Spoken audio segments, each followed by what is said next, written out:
¿Qué tal? Es un placer recibirlos en esta nueva sesión de Derecho en 5 Preguntas, conversaciones para la promoción de la cultura jurídica.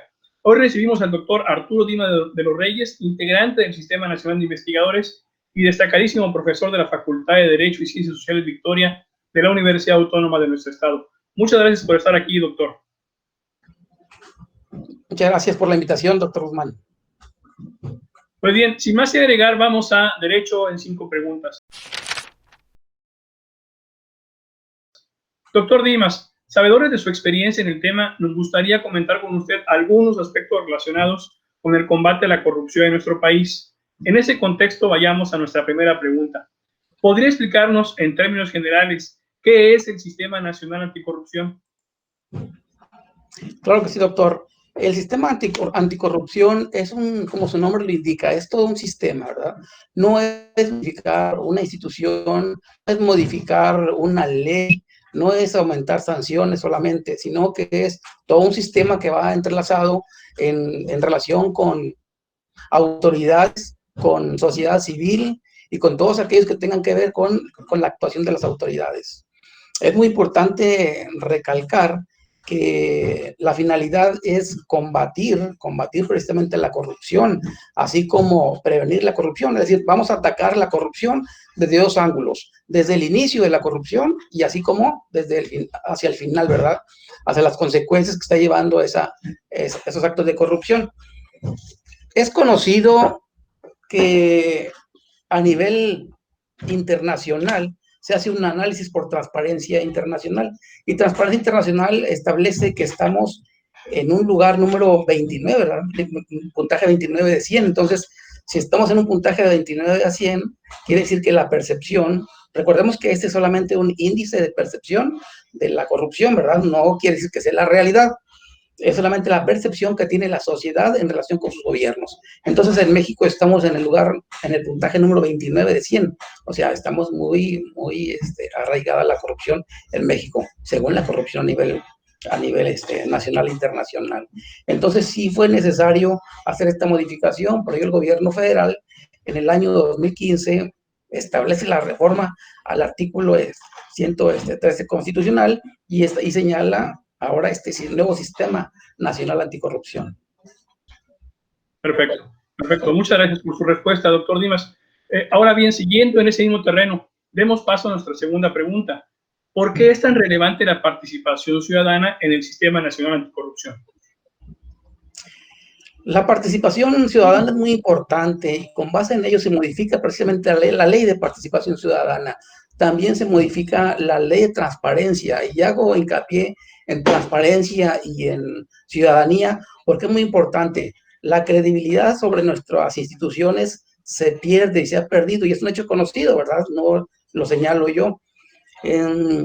Entonces, ¿cómo podemos volver esa confianza hacia la ciudadanía en relación con las autoridades, en relación con las instituciones de la administración? Pues es muy importante que todos los actos de la autoridad sean totalmente transparentes, y para ello es muy importante que el ciudadano participe en todos los procedimientos y en todos los procesos que lleve a cabo las autoridades. Porque el conocer hacia dónde van los ingresos, hacia dónde van los recursos que pagamos como las contribuciones, y saber en qué se está gastando y no tener un límite. Bueno, sabemos que por ley de transparencia hay límite, hay cosas que no puede la autoridad divulgar. Sin embargo, hay mucha apertura, y entonces el ciudadano tendría conocimiento de qué gastan todo el dinero y cómo se está gastando, y entonces al ser más transparente regresaría esa confianza en el ciudadano, y ello pues es un punto muy importante para combatir la corrupción, toda vez que sabemos que la corrupción es muy delgada la línea y que se puede dar sobre todo en actos entre particulares con autoridad o entre autoridades, o incluso la corrupción se puede dar al crear una política pública también. Entonces, es muy delgada la línea. Entonces, es muy importante que el ciudadano participe tanto en esa creación de políticas públicas como también en el análisis de los procedimientos que lleva a cabo la autoridad. Perfecto. Muchas gracias por su respuesta, doctor. Vamos a la tercera pregunta. El Sistema Nacional Anticorrupción implica también la construcción de un entramado legal que incluye obligaciones para diversos sujetos. ¿Podría, por favor, decirnos cuáles sanciones se pueden aplicar cuando estas obligaciones son incumplidas?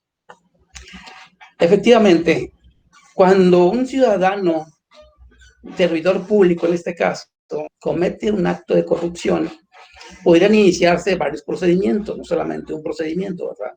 Puede iniciarse un procedimiento que lo tiene que iniciar el órgano de control interno de la institución y que la finalidad va a ser establecerle una sanción administrativa de acuerdo a la ley general o a la ley estatal de responsabilidades administrativas de los servidores públicos. Por ahí sería un camino. El otro camino, como servidor público, es dar aviso, dar parte a la Fiscalía Anticorrupción para que inicie un procedimiento por los delitos que puedan llegarse a cometer como servidor público. Entonces sería otro camino, camino penal, camino administrativo, y tendríamos un tercer camino que sería también dar parte a recursos humanos de cada institución para que inicie un procedimiento para retirar del cargo o retirar de sus funciones al servidor público. Sería un despido justificado, ¿verdad? En este caso, serían tres caminos: laboral, penal y administrativo, el que se podría iniciar en contra de ese servidor público. Ahora bien, si hablamos de responsabilidades administrativas, pues la Ley General de Responsabilidades Administrativas establece la amonestación, que puede ser pública, que puede ser privada, establece también la suspensión del cargo, establece la inhabilitación también, nos puede inhabilitar, ¿verdad? Entonces, eso sería en cuanto a faltas leves. Ahora, si vamos a una falta grave, pues serían cualquiera de estas sanciones, pero aparte también está establecida la sanción económica, o sea, una multa, ¿verdad? Entonces, esas serían las sanciones que se pueden establecer a un servidor público y serían los procedimientos, los tres procedimientos que se pueden iniciar en su contra. Muy ahora interesante. Bien, perdón, sí. ahora bien, imaginemos que con ese acto de corrupción se lleva a cabo un daño patrimonial a la institución, pues también tendría que iniciarse un procedimiento para que al finalizar se le sancione, resarciendo el daño económico causado a la institución pública. Muy bien. Gracias, doctor. Muy interesante. Ahora bien, como toda solución jurídica, el Sistema Nacional Anticorrupción requiere que quienes participen en él asuman un compromiso real con sus objetivos. En ese sentido, doctor Dimas, ¿qué podemos hacer los y las juristas para contribuir a la eficacia de ese sistema? Nosotros como juristas estamos obligados a aplicar la ley, pero además de aplicar la ley, también estamos obligados a cumplir con ciertos valores. Esos valores es muy importante que se apliquen. Son valores que traemos arraigados desde niños, son valores que hemos ido aprendiendo en el transcurso del camino y que debemos de aplicarlos.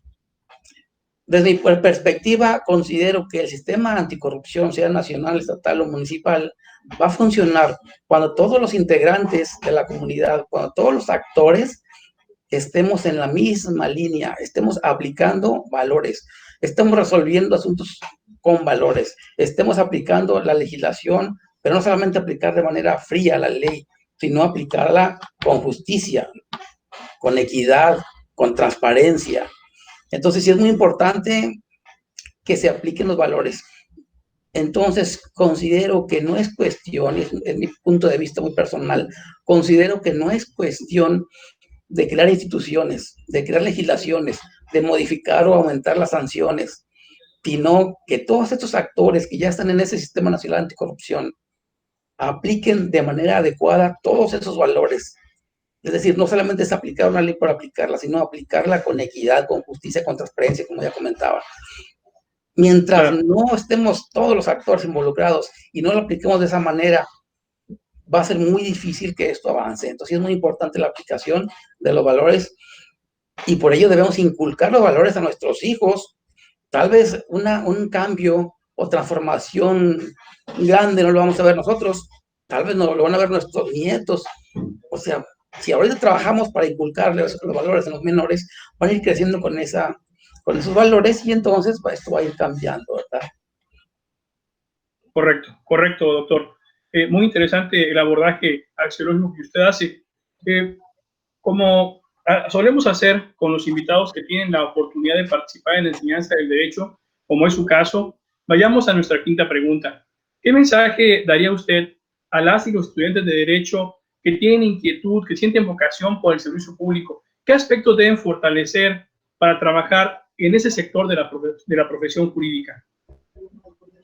Muy bien, doctor. Yo siempre invito a los alumnos a que se sumen al servicio público. Siempre los invito a que trabajen, a que lleven a cabo la aplicación de sus labores en donde sea que les toque. Siempre les digo, vamos a poner nuestro granito de arena. Yo como investigador, yo como profesor, voy a poner todo lo que esté desde mi punto de vista y en mis manos para poder avanzar en el sistema anticorrupción, sea el nivel que sea, no importa, ¿verdad? Es decir, debemos de trabajar con valores. Hay ciertos valores que se deben de trabajar y unos van de la mano de otros, ¿verdad? Por ejemplo, hay valores muy importantes como la honradez. Si eres un alumno honrado, si eres un maestro honrado, si es un servidor público honrado, pues ese principio es fundamental y básico, no importa en la profesión o en la actividad que realices, ¿verdad? Vas a ser una persona que vas a trabajar bajo el principio de honradez. El principio de lealtad también, que trabajan siempre con la lealtad, lealtad hacia su familia, hacia sus superiores, hacia sus compañeros, siempre debe ser esa lealtad en el trabajo. Y otro principio muy importante, el de integridad. Trabaja siempre bajo el principio de integridad, ser una persona íntegra, ¿verdad? Y hay otros valores que rodean a esto, como es el principio de legalidad, hazlo todo conforme a derecho, el principio de objetividad, pues aplique la ley, aplique las normas de manera objetiva, no haga suposiciones, ¿verdad? Tenga subjetividades. Habla de un principio importante que es el de transparencia, todo trabájalo con transparencia hacia tu jefe, tus compañeros, como servidor público, pues es una de tus obligaciones, ¿verdad? Trabajar de manera equitativa, ser eficiente, ser eficaz, ser imparcial. Esos principios son fundamentales para que este sistema avance. Entonces yo invito a todos aquellos alumnos a que se sumen al servicio público y que trabajen aplicando estos principios que son fundamentales para el desarrollo personal, profesional y de avance para este sistema nacional, estatal y municipal anticorrupción. Correcto, doctor. Pues realmente muchas gracias por cada uno de tus conceptos. Ha sido un honor, Arturo Dimas, tenerte en este espacio con nosotros. No sé si quieras dar un mensaje de cierre, un mensaje final. Quiero agradecer, doctor Urbán, a tu persona por esta invitación. Agradezco el que me permitas proyectarme hacia los alumnos y siempre lo he señalado cuando me he parado en un foro, cuando me he parado en un auditorio, siempre trato de decirles que necesitamos trabajar los valores, inculcar los valores, practicar los valores todos los días, porque solamente así voy a cambiar yo, voy a cambiar el que está a un lado mío y voy permeando hacia los demás y va a ser esto un efecto multiplicador y para cuando menos esperemos o recordemos, ya habrá permeado en muchas personas esa forma de trabajar, esa forma de vivir y de desarrollarse entre los demás. Muchas gracias por la invitación.